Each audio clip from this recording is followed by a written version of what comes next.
You know this feeling. Someone explains something to you with absolute certainty. Maybe your brother-in-law at a barbecue who knows everything about economics. Maybe an uncle at dinner with a ready answer for every world problem.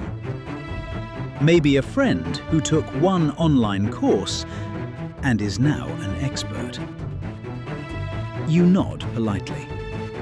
But inside, one sentence forms. Where does this person get that confidence when they're so obviously wrong? You just witnessed the Dunning-Kruger effect. The problem is only one. You saw it in the wrong place.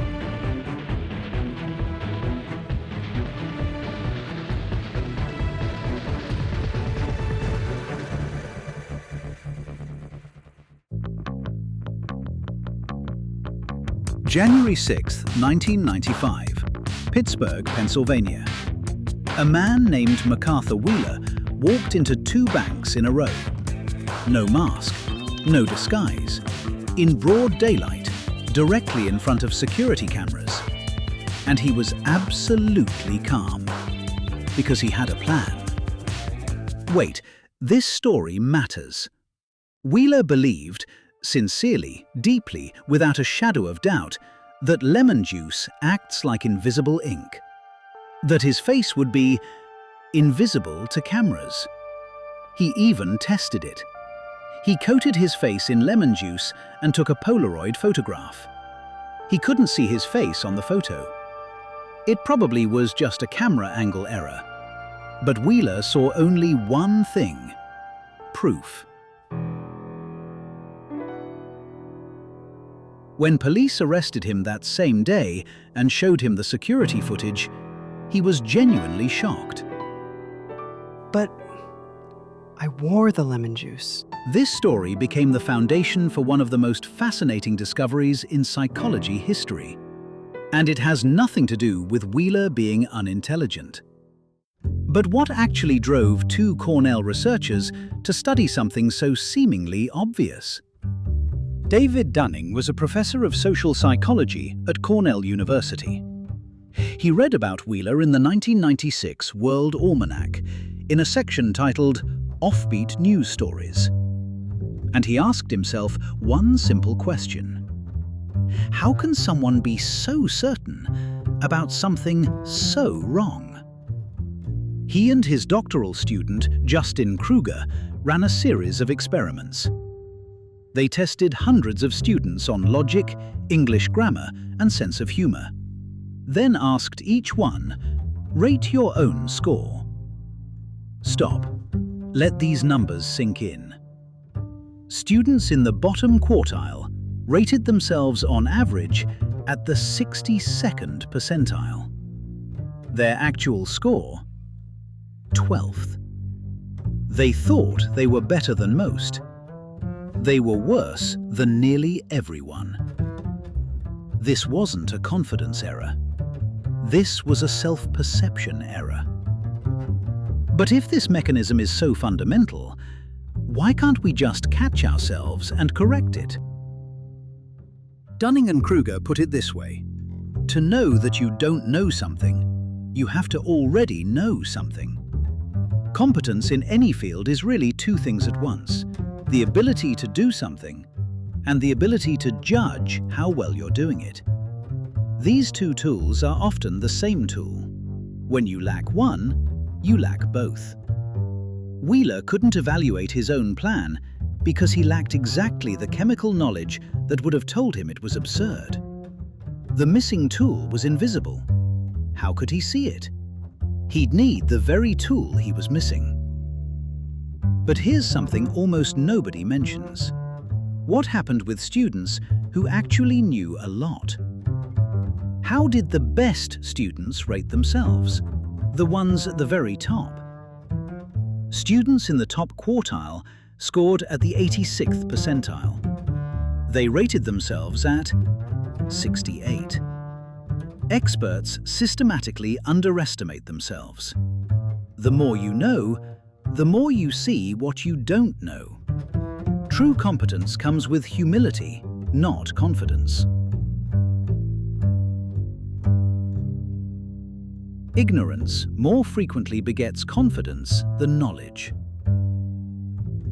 Charles Darwin wrote this in 1871, 128 years before Dunning-Kruger proved it.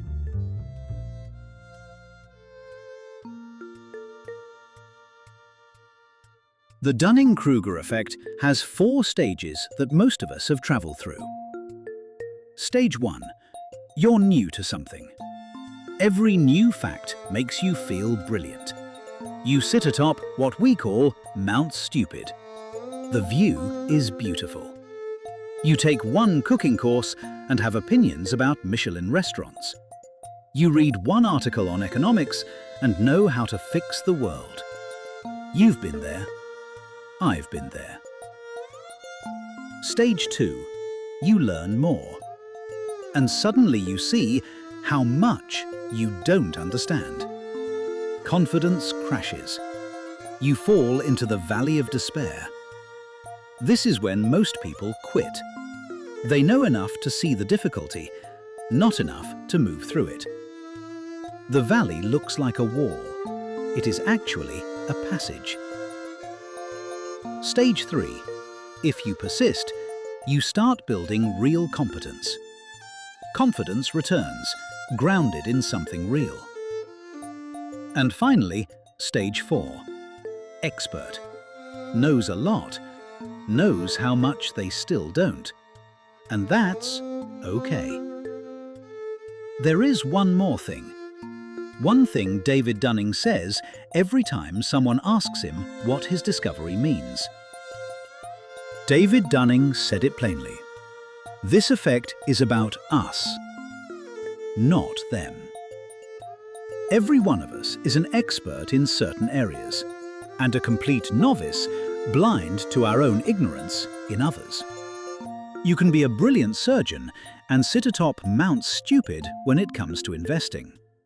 You can cook beautifully and be in complete darkness about foreign policy. No exceptions, no immunity.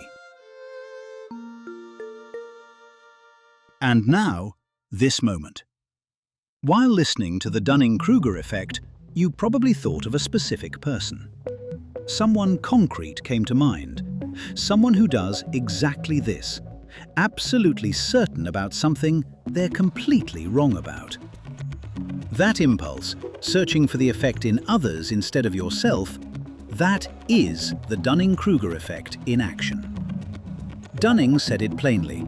This phenomenon is easiest to see in others, and that's exactly why it's hardest to see in yourself. But here's what matters. The fact that you feel this right now, this uncomfortable moment of recognition, is proof you're already not at the summit. Wheeler never had this moment. You just did. The lesson from Dunning-Kruger's research is simple and far from obvious. Don't hunt for the effect in others, hunt for it in yourself, in areas where you're absolutely certain you're right, especially where you've never met real resistance or contrary opinion. Because wherever you feel maximum certainty without real experience, that's where you might be sitting at the summit of Mount Stupid. And that's the beautiful part. Simply knowing this exists, that's already the first step down. And the way down is so much more interesting than the view from the top.